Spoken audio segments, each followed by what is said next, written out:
Howdy all, this is Texas Gaming Industries here, and welcome back to another episode of my Let's Play of Transport Fever 2 Free Mode Edition.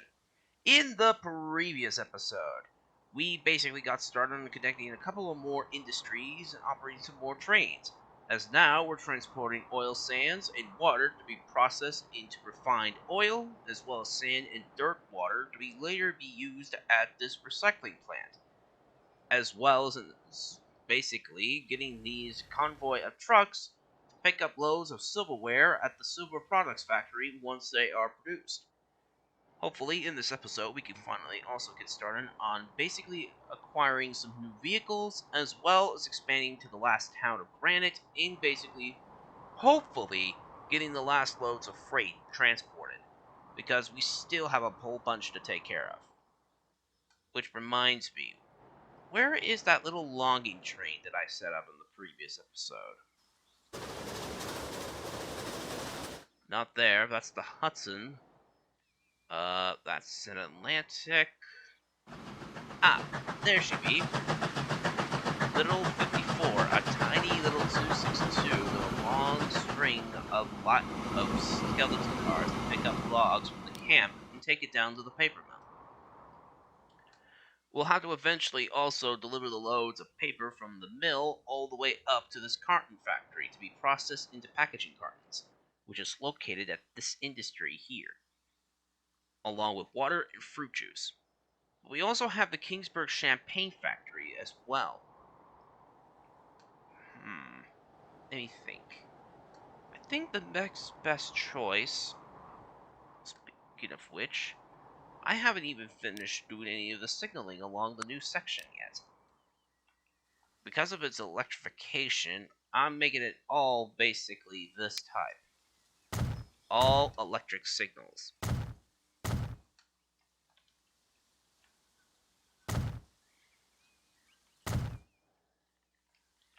Place some signals up here, and at the other end of this tunnel. Passing over this bridge.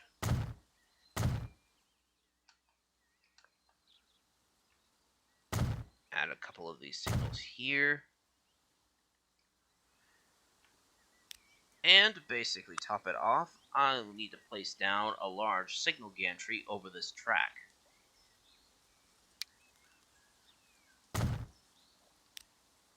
Okay, let's see. We'll use this H-time mounting signal. Or actually, no, the Cavalier will stick into the, well, it will basically stick into the bridge.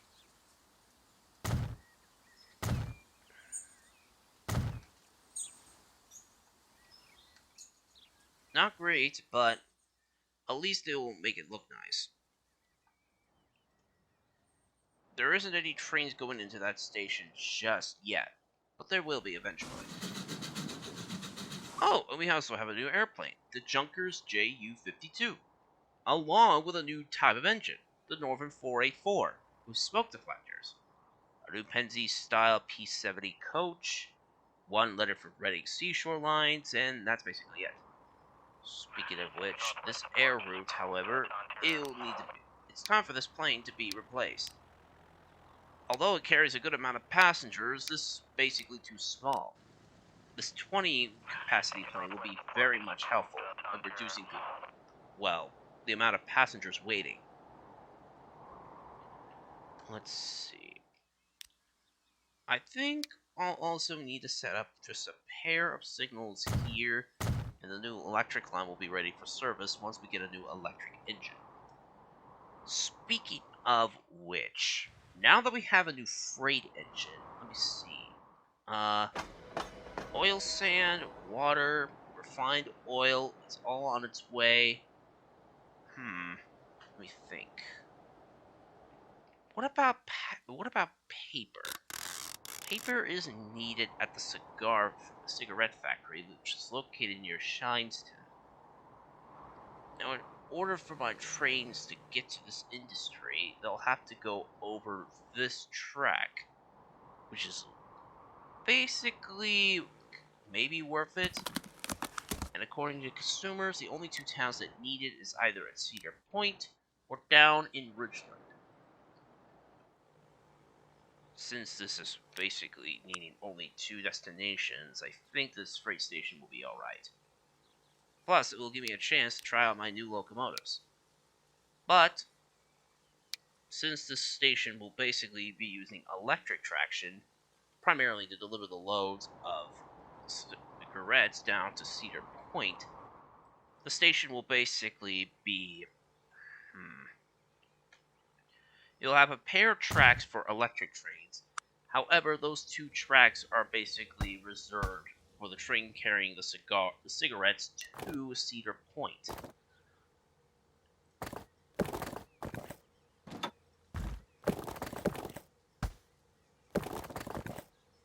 We need to do that. Too much slope. That will work.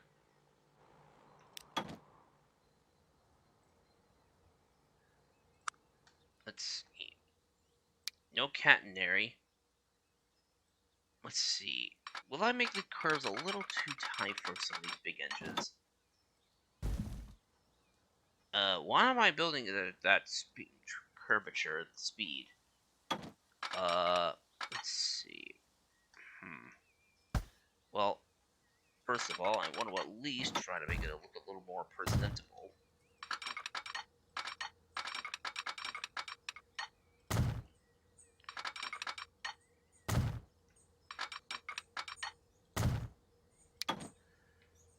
And basically place down the catenary for this siding. As electric trains were the only ones that go up there. Wait, what? Why was that section... Why are these sections not electrified? There. That should do it. Same for these. I don't know why they weren't electrified. Well, now that they're electrified, at least my electric trains can get through. Let's see. Is this curve a little too tight for a slip switch? No, it's actually good. Though the angle of the curve makes it a little makes it look sloppy.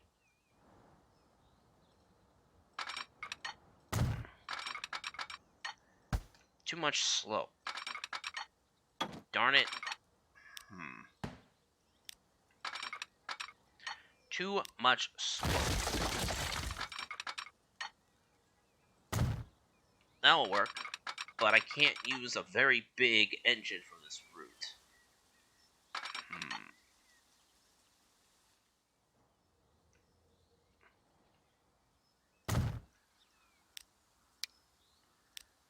Plus, since this section will be electrified, I'll set up the electrification on that track. Let's see. Place a signal here, and add a dwarf signal to this. That should be alright.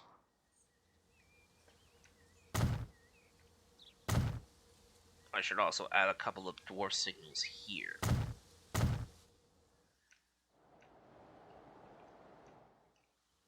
Plus, now that we have another route for tobacco, I might as well place down another track.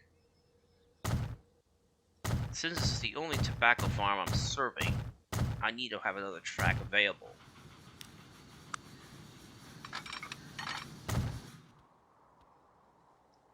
It actually makes me think. Although that Timken 484 is doing well on the passenger trains... Oh! The first train to process silver is on its way. That's good. What about the train carrying copper bars? Oh, that train is still on its way back. Plus, these 2 trains, numbers 51 and numbers 50, they could use a better locomotive front. These engines are, compared to this Timken variant, this one basically has smoke deflectors. They're the same engine, but they're much more generic. Speaking of which, there's water is on its way. Let me see. Actually, I could replace it with another engine, but I think it's alright for now. And with the first copper bars now in, all we just need to do now is just wait for the first arrival of silver. Alright, so we got oil sand, copper, silver, water, livestock, tobacco, logs, lumber, water, alcohol barrels, bottled liquors, fruits, grain, coffee berries, copper ore, sugar cane, gold ore, bauxite, silver, fish, meat, coffee beans, food, silver ore, iron ore, and coal. So we basically transported almost the entirety of the game's commodities. We just still need to transport a little bit more. But now I think it's time to get started on the final passenger station on the map. Because of its size, I need a good spot of where it won't interfere with a whole bunch of the town's growth. I think I'll place it right beside this section of road. Though I'm getting rid of the catenary because I don't even need it. We'll place the station here.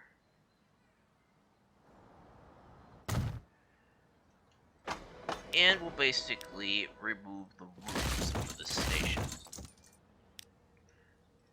Now, the task of connecting every town is basically only applying if it's all connected by the entire transport system.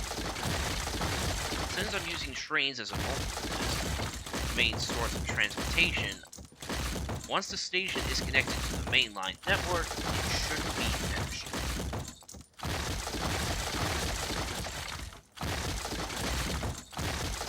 Get rid of these walk underground passageways. We don't need them because passengers can easily get to their platforms from the main hall. We'll need a roof. We'll just get this one again.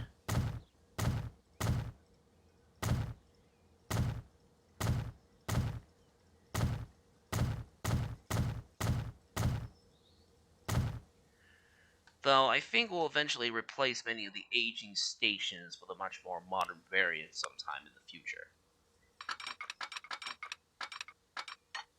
Let's see. We could basically connect it to this track over this road next to the recycling center. Next, we'll need to replace this bridge with a bridge that's strong enough for a fast train. We'll basically use this bridge. Doesn't look good, but this bridge does basically allow the train to go 75 miles an hour. Since also there's no water traffic going down this way, it shouldn't be too much of a problem.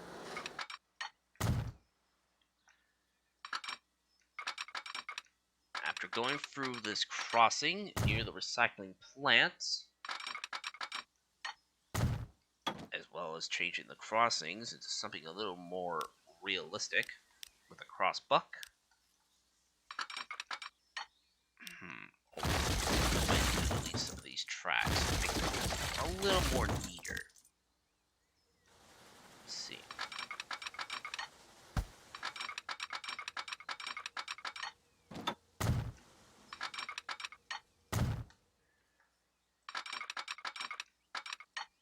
We'll connect this piece, and with this section, connecting all towns is done.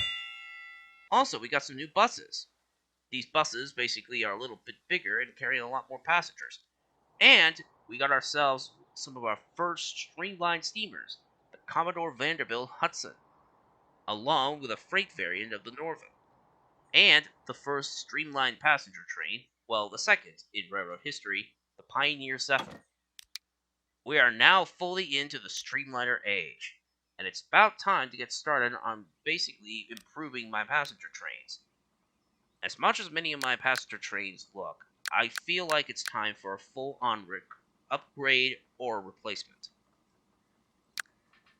Which actually reminds me, one particular freight passenger service that I really want to also implement is basically serving the route, our new route into Granite.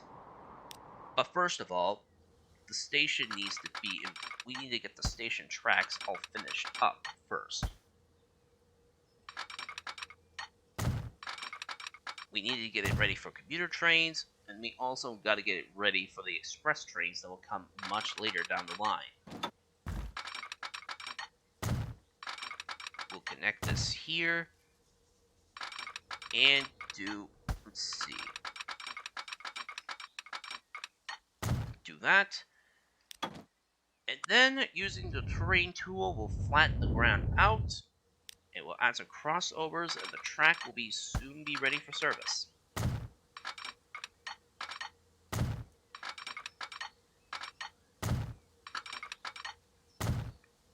Also, at the same time, I think it's safe to say that it's basically time to add some new modern signals to stations. As much as I like the semaphores, they're starting to get a little bit out of date. These color light signals are a little more modern, although they don't have the same charm and appeal as the old semaphores.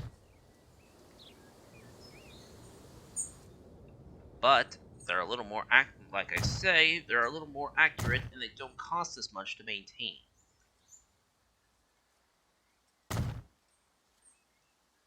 However, those are just going to be at stations. The semaphore signals will still be kept on the main line because there's only just a straight track.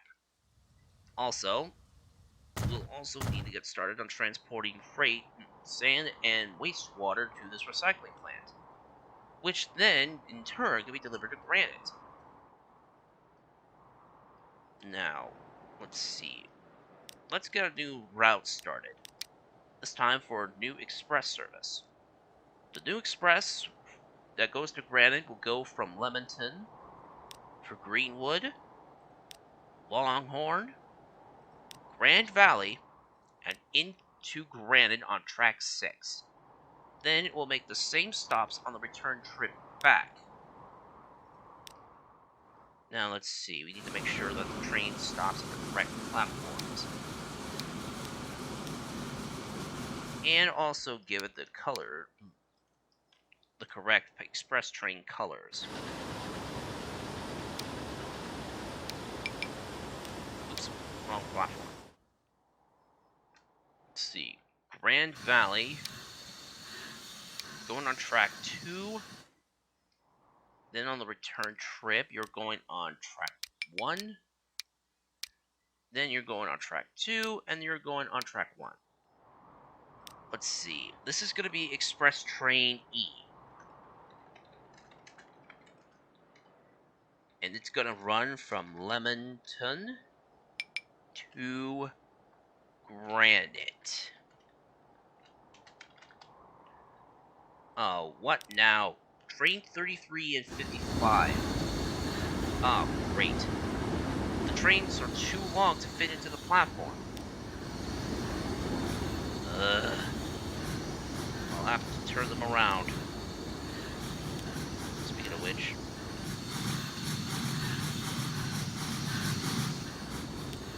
I don't understand.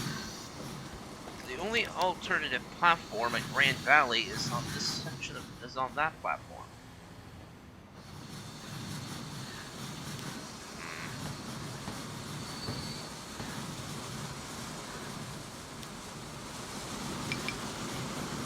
Uh-oh. I think I might have gotten this train glitched up.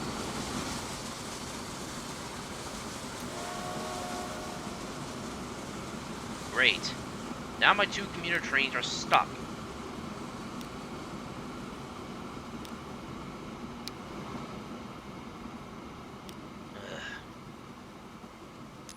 I'll have to sell that commuter train and purchase a new one. And that was for local train 15. So, copy this, put it on local train 15. Now we can And with that out of the way, we can now get started on our new train set. The Pioneer Zephyr, 110 miles an hour, capacity 104 passengers. Though the text for this train is actually wrong. We'll purchase it and put it to work on the new service. Oh wait. Oh, it's Express Train G, not E. I better change that. Let's see. Here we are. Change it to G, and it should be good to go.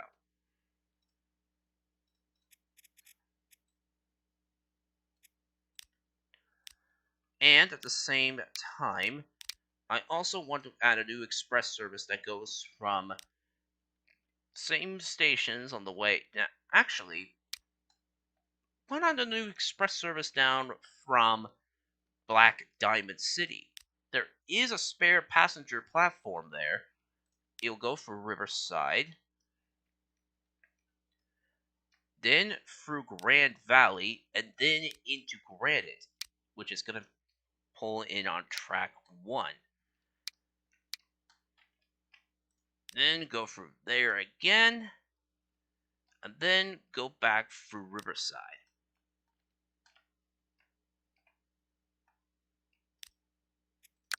I'm gonna also make sure that some of these available platforms are open, just in case. Wait. Oh. I don't want it to go on track 3, I wanted to go on track 2. Same thing on the way back, on track 1.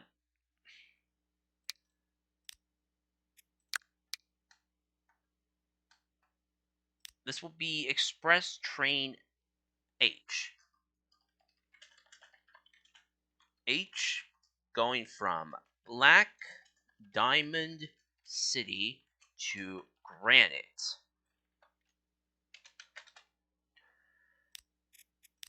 Change the color, and now the express train will basically go through Riverside all the way down to Granite. That way, there'll be more passengers traveling by rail. And, to make things great again, we're going to purchase one of the new 464 Hudsons, get the recolored variant, buy it in this color, and then just get the same concept as the 462 Pacific is hauling.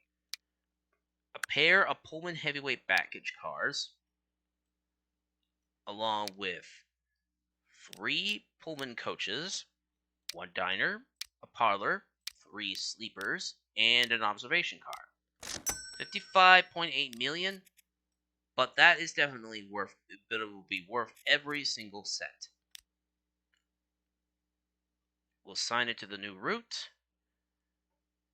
and we nearly got up to 60 trains. Goodness sakes, surprising how long this business has basically lasted. And we're almost to 200 units of cargo, too. My goodness sakes. Again, our business has been around for a couple of years, and our company is making bank. There goes our Streamliner, our first one, and it's on its way to picking up passengers in Lebanon. All the while, our green Hudson is now heading up the new express train. Although, at the same time,